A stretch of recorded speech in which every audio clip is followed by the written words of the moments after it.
Hello friends, आज हम evidence act में सेक्शन 92 को पढ़ेंगे।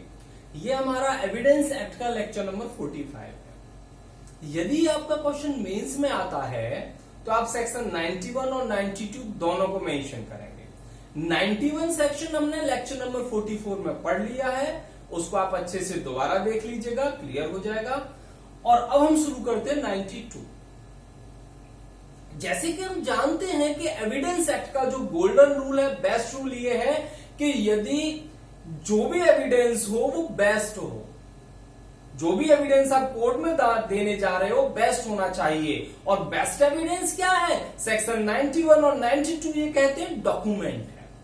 यदि आपने कोई डॉक्यूमेंट बना लिया है, विधि आपसे कहती है कि उसका डॉक्यूमेंट बनाओ, डॉक्यूमेंट बना लिया है तो फिर वो डॉक्यूमेंट से ही साबित किया जाएगा, वो राइटिंग से ही साबित किया जाएगा, किसी अन्य एविडेंस से साबित नहीं किया जाएगा।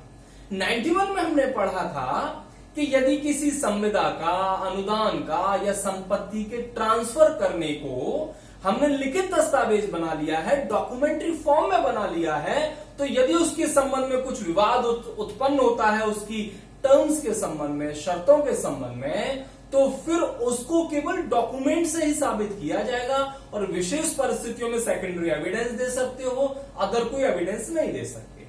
इसी कड़ी में सेक्शन 92 ये कहता है कि जो डॉक्यूमेंट आपने विधि अपेक्षा कर रही थी डॉक्यूमेंट बनाओ और वो सेक्शन 91 में साबित हो गया, तो उसके संबंध में आप ओरल एग्रीमेंट, ओरल एविडेंस नहीं दे सकते हो। अर्थात 92 उस डॉक्यूमेंट के संदर्भ में ओरल एविडेंस देने से मना करती है, रोकती है। शुरू करते हैं 92 अपना क्या है।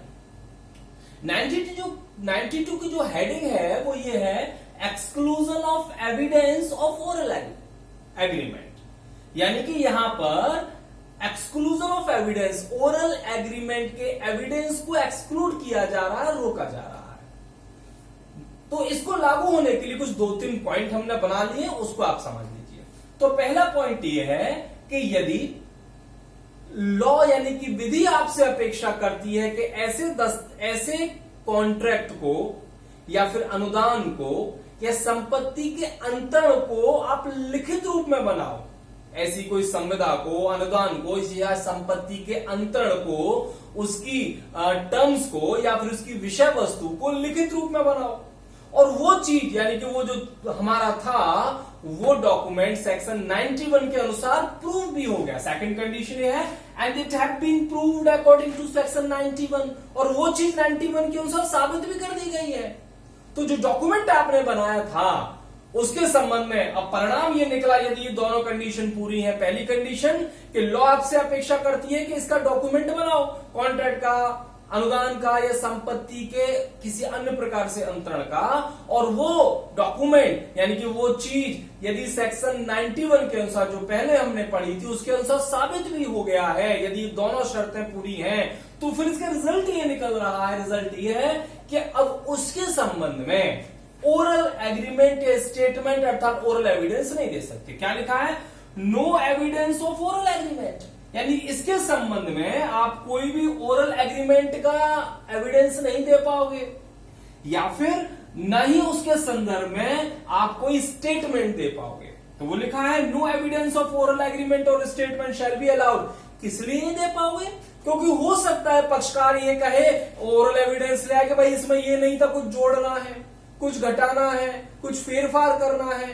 तो वही लिखी है यहाँ पर 4 चीजें हैं, इन 4 चीजों में से किसी भी पर्पस के लिए आप ओरल एग्रीमेंट का एविडेंस या स्टेटमेंट का एविडेंस नहीं दे पाओगे। किस पर्पस के लिए नहीं दे पाओगे? तो पर्पस है नंबर 1 कंट्राडिक्टिंग के लिए, दूसरा है उसको वेरी करने के लिए, तीसरा है उसको सब्सट्रैक्टिंग करने के लिए, चौथा है एडिंग करने के लिए। अर्थात आप इसलिए देना चाह रहे हो कि उस दस्तावेज में कुछ जोड़ना चाह रहे हो सकता है कुछ घटाना चाह रहे हो सकता है कुछ फेरफार करना चाह रहे हो सकता है कुछ खंडन करना चाह रहे हो। तो इनमें से 4 चीजों में से किसी भी चीज के लिए आप ओरल एग्रीमेंट का एविडेंस नहीं दे पाओगे।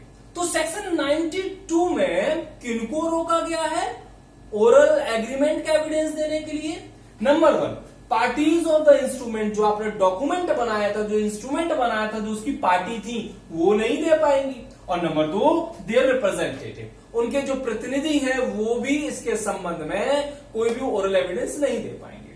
तो सेक्शन 92 की जो एरिया हम समझें तो मेन रूप से जो एरिया है 4 पर्पस के लिए ओरल एग्रीमेंट या एविडेंस या स्टेटमेंट नहीं दिया जाएगा, और नंबर 2 न पार्टी दे पाएंगी ना रिप्रेजेंटेटिव दे पाएंगे।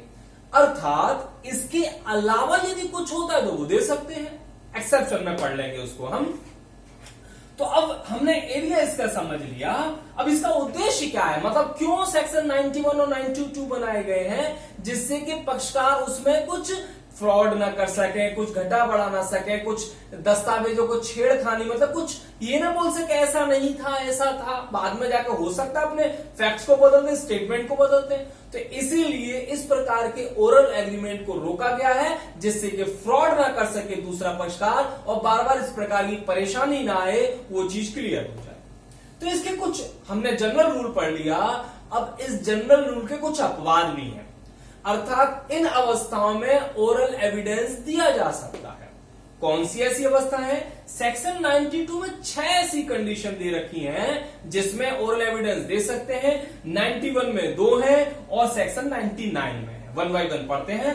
जो पहला अपवाद है वो ये कह रहा है कि facts which invalidate the document, कोई ऐसा फैक्ट यदि आप दर्शित कर देते हो कि जो आपने डॉक्यूमेंट बनाया था वो उसको अविद्यमान नहीं बना देता है। जैसे हो सकता है दूसरे पक्षकार ने आपसे एग्रीमेंट किया है, वो किसी फ्रॉड के आधार पर किया है, मिसरिप्रेजेंटेशन के आधार पर किया है, मिस्टेक के आधार पर किया है, या किसी अन्य प्रकार से दबाव में करवाया है। अर्थात कुछ इस प्रकार से कराते हैं तो उसका आप साक्ष्य दे सकते हो। जैसा का इसका इलस्ट्रेशन नंबर डी और ई है। तो डी नंबर इलस्ट्रेशन में एक व्यक्ति किसी खान के संबंध में कॉन्टेक्ट करता है, वो कॉन्टेक्ट किसके आधार पर किया गया? अंडू इन्फ्लुएंस से किया गया। तो वो कैसा है? उसको अविद्यमान बना देता है, इसलिए इसका साक्ष्य, ओरल एविडेंस का साक्ष्य दे सकते हैं। जो दूसरा अपवाद है वो ये कह रहा है separate oral agreement about which document is silent. आपने दूसरे पक्षकार से एक तो डॉक्यूमेंट बनाया और उसके साथ साथ एक ओरल एग्रीमेंट भी किया था, और उस ओरल एग्रीमेंट का उस डॉक्यूमेंट में जिक्र नहीं है, तो उसका आप एविडेंस दे सकते हो। इसका इलस्ट्रेशन है जी और एच। तो इस इलस्ट्रेशन में बताया गया है, एक इलस्ट्रेशन में, कि एक व्यक्ति ने दूसरे व्यक्ति के घोड़े के लिए तो संविदा की कि 500 रुपए में तो ये घोड़ा दे रहा हूं। अब एक ओरल एग्रीमेंट कर लिया कि ये घोड़ा जो ले रहा है बिल्कुल स्वस्थ चित है, साउंड है। अब उस जो साउंड है इसके संबंध में डॉक्यूमेंट में कुछ नहीं लिखा था, परंतु दूसरा पक्षकार इसका एविडेंस दे सकता है कि भाई एक सेपरेट ओरल एग्रीमेंट और था, ये बताता था कि घोड़ा सही है, तो उसका एविडेंस हम दे सकते हैं। तीसरा अपवाद यह है separate oral agreement as to condition precedent. अर्थात जो आपने एग्रीमेंट किया है, जो कॉन्ट्रैक्ट किया है दूसरे पक्षकार के साथ, उससे पहले एक आपने शर्त तय कर ली थी, और वो जो कॉन्ट्रैक्ट किया था वो शर्त ऐसी थी कि पहले शर्त पूरी होनी थी तब वो कॉन्ट्रैक्ट होगा। तो यानी कि आपका कॉन्ट्रैक्ट उस किसी पूर्ववर्ती शर्त पर निर्भर करता है, तो पहले पूर्ववर्ती शर्त पूरी करनी होगी, तो उस पूर्ववर्ती शर्त का साक्ष्य दिया जा सकता है। जैसे कि मैं तुम्हें ये किराए पर मकान तब दूंगा जब पिताजी वहां से लौट के आ जाए, या फिर कि मैं तुम्हें ये अपने बुक्स, नोट्स, अपना फर्नीचर तब दूंगा जब यहां पर मैं सेलेक्ट हो जाऊं। तो यहां पर आपने शर्त, पहले पूर्ववर्ती शर्त निर्धारित कर दी, फिर आपकी कोई डॉक्यूमेंट है, फिर कॉन्ट्रैक्ट है।